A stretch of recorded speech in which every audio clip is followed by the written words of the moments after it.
Most commonly searched questions on AI about betrayal. Let's have a good laugh. Oh, Tyler, sorry. Brannon, it sounds like you're listening to the other episodes from the past. I'm just trying to get set up here on YouTube, and you know me, so I'm set up though. We're good to go. Me and technology. It's actually, I was just thinking about this. We're up close to just under, think we're just under 500 episodes now. Uh-huh. And with our technological acumen, that in and of itself is a complete miracle. Yeah, miracles happen. miracles, miracles do happen.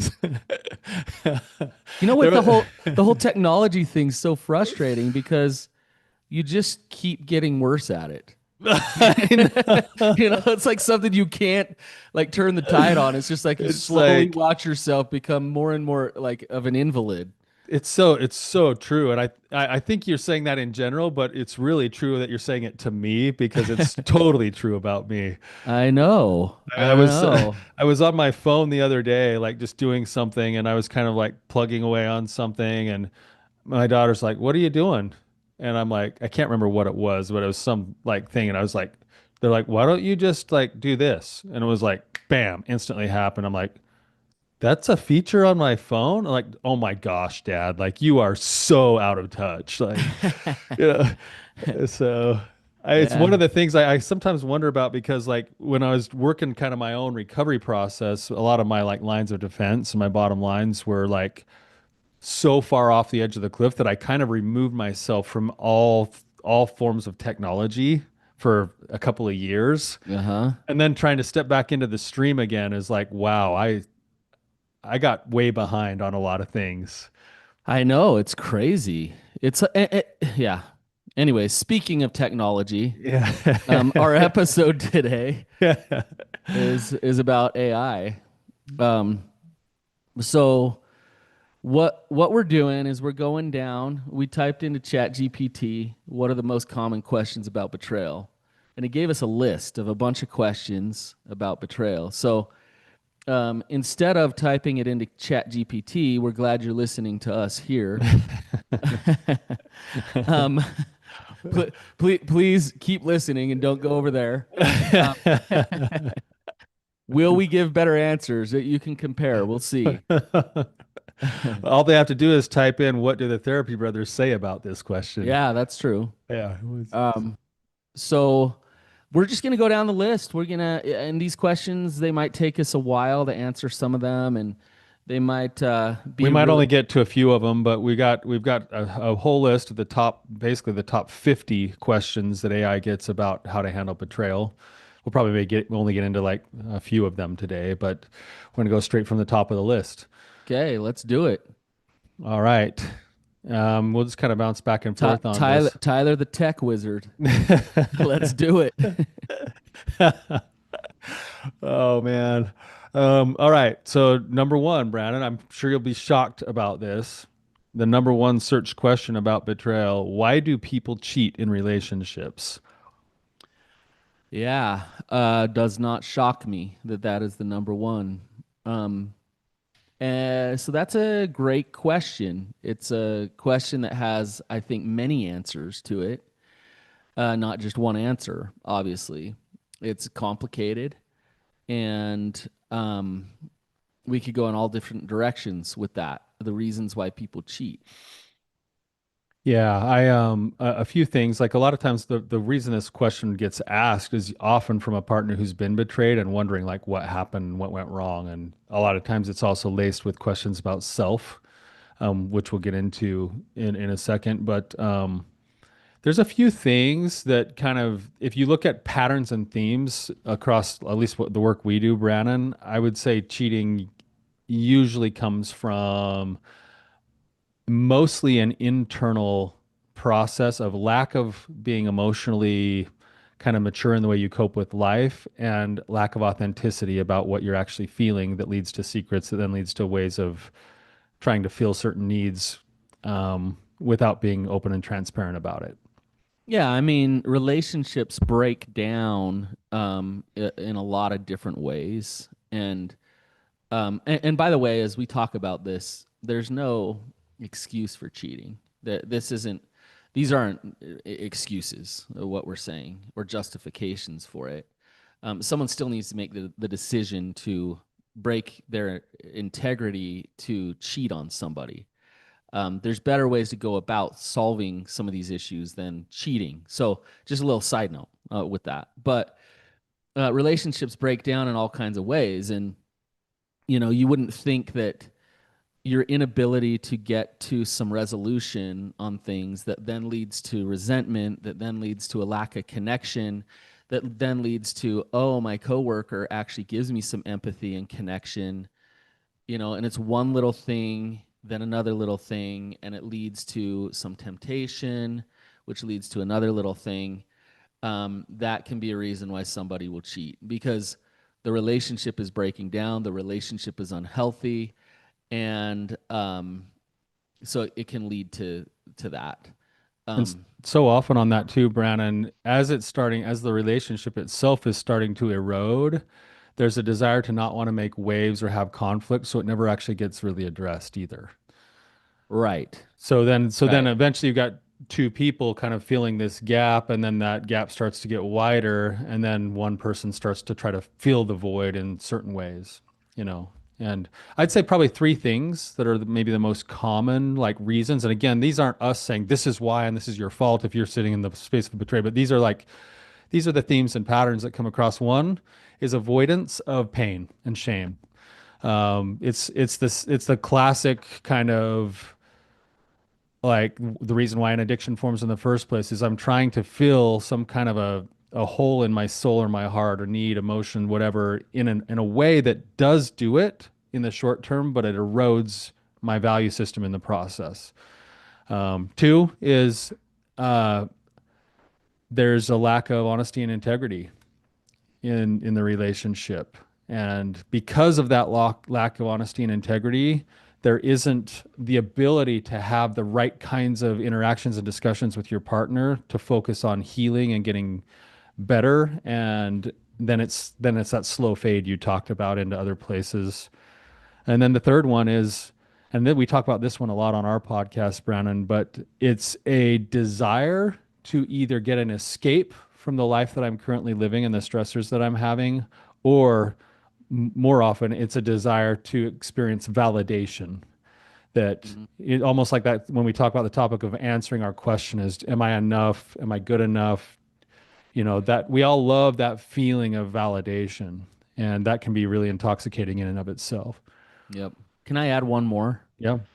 Sometimes it's a cry for help. Instead of going about changing something the right way, which is painful and difficult, it's a way to sabotage and to get out of a situation. And so they'll use cheating to do that. Um, there's different. It's funny. We put a blank label of infidelity or cheating, and a lot of times they're quite different things that are going on. So, like for example, Tyler, my example earlier about just seeking some connection with somebody at work and then starting an affair, right?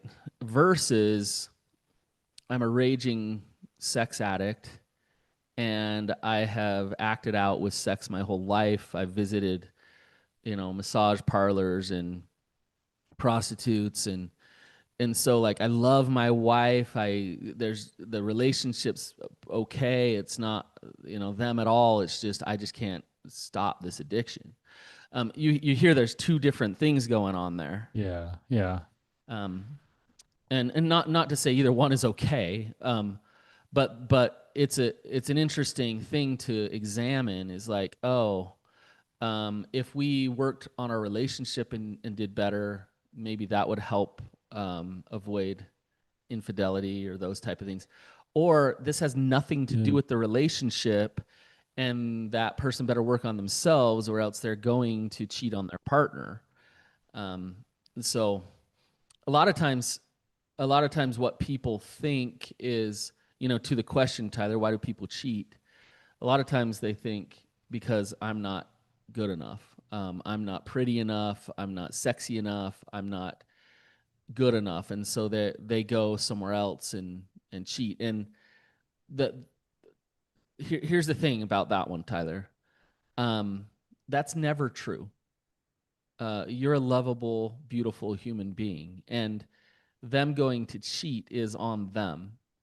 Um, Now they might have fallen out of love with you and they want to move on to another relationship and those type of things that can happen, right? But it's it's rarely, if never, the betrayed partner's fault. Yeah. Um, you just led right into the second question. Oh, perfect. Was the affair my fault in any way? Hey, what do you know? Yeah. Yeah, I actually think that's a really, really common thing. And the reason for that, and it's not all bad, is that we are all living a life where we are the center of the universe in our own mind.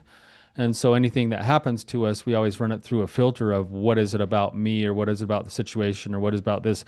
And it's a natural question to ask there. And unfortunately, too often, the betrayed partner asks the question, and the one doing the betraying, because they aren't in a space of living a life of integrity and accountability, more than welcomes the other person being like, yeah, I don't know, you need to go figure that out. Right. Yeah, you should maybe lose some weight, or maybe we should have sex more, or you know what, like, yeah, you probably ought to go see a therapist about your depression or something. That's called gaslighting. Yeah, yeah. Everything you're saying is like gaslighting. Yeah, so it's a bad combo, because then the person is already asking the question and getting feedback that it might be their fault, which then, but it's a feedback that's like leads to more shame than it does like actual, like a true curious question as to saying, hey, how could I help things go right here if I could, which sometimes I can't. I can't control my partner's choices. Um, I tell my clients this all the time, and it's maybe a little over the top, but over the top for a reason. Like when they come in and they're like, "Well, why did my partner step out on me? You know, like this and that. Is it because I'm not this or that or that or that?" And I often will say, you know, there's probably some things we need to get into, but for right now, you could wake up in the morning, look your partner in the face, tell your partner you hate their guts, put a bag over their head, kick them in the balls, and if they cheat on you, it's not your fault. Okay. Um, I'm gonna push back just a little bit here. Go for it. And I gotta tread lightly because there's some like nuance to this a little bit that is important to understand. If I'm in a horrible relationship, just my partner is unworkable, like it's just tons of resentment, bad boundaries, all kinds of stuff, toxic. Um, and then I go and I cheat. Is the toxicity of that relationship my fault? Only, It only, could be. only.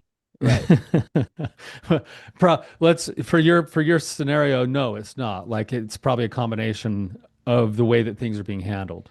Just because I cheated, it doesn't mean that I am the only problem in the relationship. Right. So hear me out. It doesn't mean that. So, Right. The relationship could have lots of problems, and there could be a lot of toxicity. You could, to the point of waking up and kicking your partner in the balls every day just to say good morning. And if you cheat on your partner, that's on you. yeah, so both are true because sometimes what we see is like, okay, if someone goes and they cheats, therefore we better fix them and they better change and it's all about them in order for us to get better. And you're setting yourself up with that scenario because in no way am I blaming you for their cheating. That's exactly what Tyler said is true. And you are accountable to create the type of relationship or marriage that you want to create, and you're half of that equation. Um, and so, yeah, it's not your fault, and what you guys create together is what you guys create together. I think, yeah, another way of saying that, Brannon, that's important here is when we talk about fault, responsibility, there, like, I love the quote. I think it's Ray Dalio said that there is no fault, only responsibility. The pathway out on both sides actually is through responsibility. Yeah, So, but you can only take responsibility for what you can honestly own, right? And when you start owning other people's choices, you're in the realm of not being your responsibility. You can own how you respond and how you react and what values you live by and what things you do to help things go right or wrong. You can own all of that because those are your choices and your actions and your way of being in the world. But when you start focusing on taking responsibility for somebody else's choices, that's when you're going to get yourself bogged down even further, and it's not going to help the relationship in the long run. Exactly. So yeah, that it is not your fault if you got cheated on, and that you have responsibility to create the type of relationship that you want to create. So both are true. That's right. All right. Each one of these could probably be their own full episode, Brandon, but we'll just keep rifling through here. Bet you can't guess what the third one is. Oh, you're putting me on the spot here. Uh, I don't know. Can I ever trust my partner again? Oh, the trust. Yeah, that's a big one. Yeah. Um. Yeah. The Let's talk first about why that question comes up so early on. It's kind of obvious, but the pain point is the broken attachment, the broken trust, and so what people want to fix and what they want to deal with right off the bat is I don't feel safe. I don't feel safe in my relationship. How do we rebuild this trust? Because I we got to fix that. Um, Yeah. so that's why it's such a common question because that's the pain point. What the problem with that is that when that is focused on as the problem, it just because it's the pain point, it doesn't mean that it's the problem. Um, when it's focused on as the problem, then we're not addressing the actual issue. Which, if you don't address the actual issue, then you actually won't truly rebuild trust. That So, yeah, that's I that's don't right. know. And the issues are more than just the issue. There's multiple issues that go into the restoration of trust. And Yeah, the exactly. the question is, and this is a tricky one because I don't know what your experience is with this, Brannon, but it's been my experience with the clients that actually really do the work.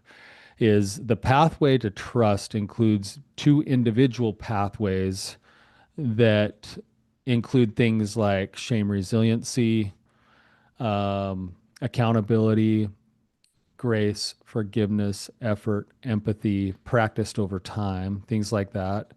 And when you get two people who are willing to do those things and adopt those principles into the way of life, then there starts to be this reestablishment of the relationship, but it's a different kind of it's almost like a different kind of commitment and trust than originally formed. Yeah, It's forged in like the fires of like refinement through the hell you go through. And so part of going through that together is actually what builds the trust and loyalty over time. And there's more of like a realistic kind of approach to the relationship than maybe the originally sort of innocent or Twitter pated version of the relationship. the the uh, the attachment and early on in a relationship is just like, oh my gosh, someone likes me. This is wonderful. Um, but the real trust that you're talking about, Tyler, it's kind of confusing because and sometimes betrayal or sex addiction, it pushes a couple to either look at rebuilding or building actual trust, because that's the only way that they can stay together. And but here's the paradox to it, that kind of really tricky part to it is the way that I would rebuild trust with my partner is by being the type of man and the type of person that I'm going to be regardless of No them. matter what. Yeah. Yes. It's not about them. It's about my ability to keep form. It's about my ability to stay in my integrity, my ability to step into my purpose and my strength and who I am, regardless of them. So it's this weird paradox of when the relationship is not the driver in order for me to be a good person, then my partner will trust me because I am just being that good person. Yeah, and what makes it hard with that is that if you've been living a life engaged in things that you would choose to hide about and feel shame over, a lot of times you think you're a certain person when you're looking at yourself from the eyes of shame versus when you're looking at yourself from the eyes of like acceptance and love. And so a lot of times you have to sort through what who is actually me and what is authentic because I might show up in a small way think saying that I'm authentic when in reality in the long term that's not actually who I am.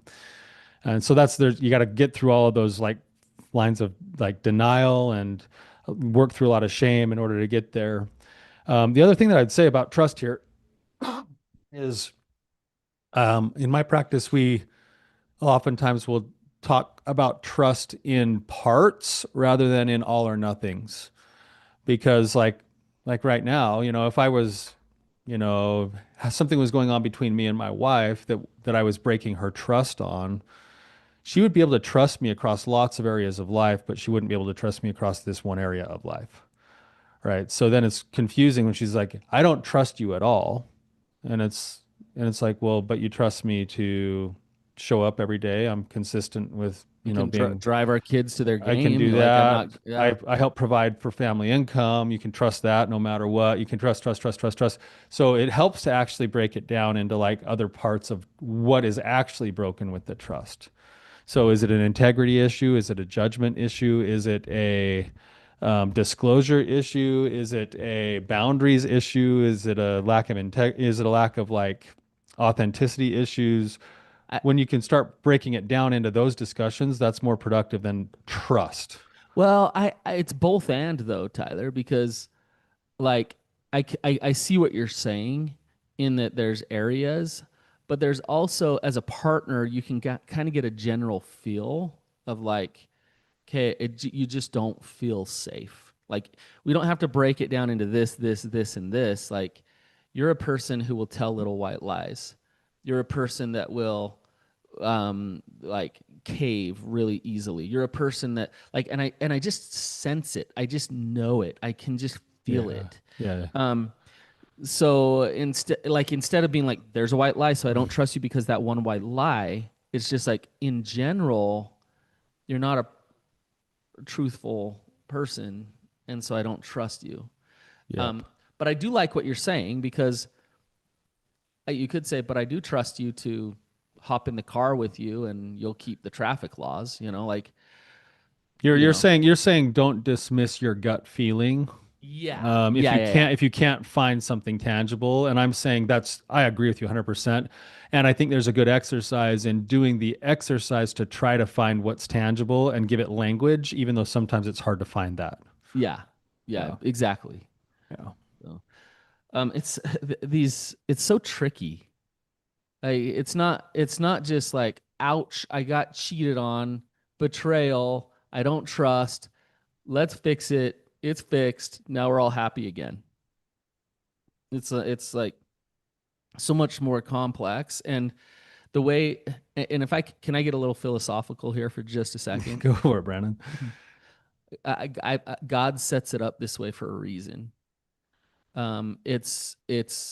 It's kind of weird. Like in uh, when we die and go to heaven, we can ask God these questions a little bit. But if you zoom out and you just kind of watch what's happening, and I've been doing this for I don't know how long now. For feels like forever. So have you, Tyler. But if you zoom out and you watch and think about those clients who have really engaged in the process of recovery and healing, um, they gain wisdom and they gain growth and knowledge that they never could have any other way. And so when the betrayal happens, it's like, ouch, that hurts.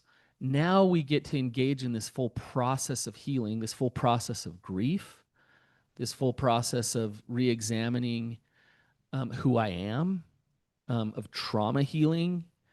And if I'm willing to step forth and do this, whether I'm the betrayed or the betrayer, then it is such a gift. It's so beautiful. And back to your point about trust, a couple who is willing to individually each one do that, they have like the whole Twitter patient thing. It's not even the same thing. Uh, how'd you say it? Refined in the fire of hell or something? Like it's like so it sucks. It's like, It oh sucks. god, I have to go through that to then have that. But if you're sitting in the pain of it, then what option do you have? You can sit and stay stuck in that pain, or you can go get one of the biggest gifts that you could ever experience in your life through the process of healing, And right? I think the word you use that comes at a price sometimes, and that price is through pain and cynicism and all sorts of things, grief sometimes, is wisdom. We we don't I think we don't place enough value in our culture on wisdom. Um, Right. but but that's how you get it sometimes, is going through those types of things. And when you go through them and you end up going through those things together, and you have people who are, there's a few things that need to be there. There needs to be, a willingness to hear and validate pain. There needs to be patience. There needs to be consistent effort over time with transparency and honesty. There also needs to be some initiative to repair, especially if you're the one that's done the damage. That's a common 12-step type concept here too. But if you work through all of those things, look at the skill sets you're developing as you go. You're developing the skill set of empathy, patience, transparency, honesty, effort, the ability to give and receive apologies properly. Like, of course, you want to be married to somebody who has all of those skills. And if that's what this process demands, if you commit to those things, all of a sudden you're starting to become the ultimate kind of partner. Right. And Right. so then trust does increase in certain levels, even though there's always that thing in the back of your mind that's still like, but they're capable of doing X, Y, and Z. Right. And once people get to that, where it's like they can accept that that capability is there, and that's why they do these things in their lives, that's better off than like, I couldn't even fathom that they could do that thing. Right. That's actually that's like the inner innocence, that's kind of like an ignorant thing that, like, every human being, whether we like to say it or not, Brandon, every one of us is capable of doing really bad things. Right. And once we own it, then we can make choices to help mitigate that, rather than pretend it's not there and then get blindsided by it. Well, that's what we talk about with shadow work or parts work is getting really honest with who you are and owning those things. And when you're honest and self-reflective and you know those parts of you, then you're a trustworthy person because you're honest. Um, so yeah, trust building is to answer the question, Tyler. Yes, you can rebuild trust. Yes, it's absolutely possible. Yes, it's beautiful. Yes, it's difficult. And it's at times it feels like you're going backwards. At times it feels like you're moving forward. But it is absolutely possible. Yeah. We got time for one more, Brandon. Okay, yeah, let's do one more. Okay. Number 4. How do I know if my partner is truly sorry? Um, Which, when you look at that question, it's like that's coming most often from a place of, I'm in this place of discernment of trying to decide what I should be doing as far as my next steps. I don't really want to leave the relationship if there's going to be change, if there's going to be healing, but I also don't want to stay if there's not actual genuine sorriness, like genuine sorriness, genuine remorse. apology, Yeah. yeah, remorse. Um, how do I know if my partner's truly sorry? Yeah. Also, if they're truly sorry, it doesn't make them a trustworthy partner. They can feel really bad and about what they've done. They can hurt in their heart because they hurt you, and they can still not address an addiction, act poorly, and fall back into the old trap. So just because they're sorry, it doesn't mean that they're going to stop it. Now, having said that, being sorry is a good thing. So There's a couple different kinds of sorries too. Like, there's the I'm sorry. Can I please be out of trouble? Sorry. which isn't sorry. That's like, yeah, that's like get me out of the doghouse, sorry. And then there's the That actual shame, sorry, which is like, I'm sorry, I'm so horrible. You deserve somebody which totally better than me. which isn't sorry. So Right. you said it earlier, Tyler. You used the word responsibility. Accountability is the best like thing to look at if somebody's actually sorry. Is I will take accountability for what I did, and I will own that. Football season starting, Tyler, and I almost get tired of the coach speak stuff. But if a team loses a game, what's the one of the first things a coach says? It's always about him. I'm the one that did this. This is my The buck fault. stops This is with me. I'm the leader. yeah. So they're trying to lead, right? And so one of the even if like a player does a boneheaded thing and like totally that one player ruins the game, the coach is like, "This is my fault. My fault. I take I sh- I responsibility. should have prepared him more. Yep. This is all on me." And so, like, are those coaches genuine? I don't know. But what they're trying to do is say, "This is my job. I made a mistake, and I'm going to own that." I'm gonna own my parts of this. Yeah, and the whole sorry thing is way, way, way less about words than it is about energy. You'll feel sorry from them. You'll sense it. You'll know it. You'll know that they actually truly mean it, versus like just saying it or barely saying it and then making excuses or like you'll feel it. You'll feel it through their empathy, through their remorse, their own sadness, not just them protecting against the consequences of what they did. I think that's exactly right, Brandon. It's a heart and a gut feeling as much as it is a performance thing. And when you pair both of those things together, that's where you kind of start to really sense and feel that. Um, Again, I think the most common thing that I feel and see is the person who's sorry either has too much pride because saying sorry would admit their failure, and failure means their shame, and they can't look at their shame, so they just won't say it at all or do anything towards it to take ownership for it. That's really common. Or more often than not, the sorry comes with the kind of energy that still feels gross.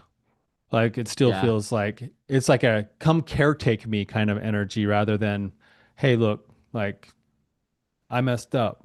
And I don't have to sit right here, right now, in this moment and tell you all the ways that I'm justified to because you did X, Y, and Z, or because I suck so bad. Because all I'm going to say is, hey, I can see what I did affected you these ways. It's not in line with my values. I'm sorry. Here's what I'm going to do to rectify it. I was talking to cousin Biggs this week, and I think you Of owe him. course, you're working him back into the I think episodes you need now. to call him. I think you need to call him Oh, and Brandon, and don't even. say Why do you have to bring this back and up? say you're sorry. I think that you need to call him and say sorry. There's nothing to apologize for. See, this is a good example of This not is well, not this is taking what we're talking about accountability. responsibility, right? We all agreed to play by the standards of the game, and that's the way the Listen, game look went. at Tyler gaslighting. You picked up the pair. You chose to throw it. Of course, you have to go there We again. did not agree with throwing pairs. Yeah, yeah, I think we did. So, This is a great example of what we're uh, talking about. no, yeah, like in a certain sense, like, yeah, and even if it is within the rules of the game, if I did something that I can take ownership for that I honestly feel has betrayed my values, then yeah, I should. There's nothing wrong with going and genuinely saying I'm Right. sorry. I think the first thing we do is we kind of scan the situation for all of it's like my kids. It's like, hey, did you do that? Like they're like, no, no, no. Well, so and so didn't. And it's like, okay, just stop and take the little piece of accountability that might be yours, Like, yeah, I did that. and that like we'll move on. Like it's like let's just move past this once we can do that. Um, but if you overtake accountability, that's not honesty. But if you're always scanning the situation to try to get out of it or defend or say that you're not bad or wrong, then you're not sorry. It feels like you're just defensive. Yep, that's right. So hopefully that helps. I think you start to feel things. Some of the things that you'll feel are when certain skills start to line up, when there seems to be a genuineness, when there's an inner strength that comes with the accountability, when there's a willingness to hear and validate pain, even though you may not fully agree with what everyone's saying. If there's, again, back to transparency and honesty, those things start to kind of add up over time. And that's how you kind of know that the apology is genuine. And I know that why we want that is because we're looking for to see how deep we should put ourselves back into the relationship. And if, so we're looking for sorry in a lot of ways helps with safety in the relationship. Right. Right. Right. Well, thank you, Chat GPT, for these questions. Yeah. Chat GPT was our guest today. Yeah. Uh, Yeah. that was interesting, though, Tyler. The list that we went down does not surprise me one bit. Yeah. Yeah. And if I keep going, maybe we'll do this again some other day. Everything is like right in line with probably if we were to create our own list of questions, they'd probably overlap really closely here. So, um, yeah. Well, if this is helpful to you guys, we're glad to have you with us, even when you have to hear Brannon tell stories about our childhood over and over again. No, we love having you here. If this is meaningful, if this is helpful, please share it with other people. And till next time, you guys, keep on keeping on.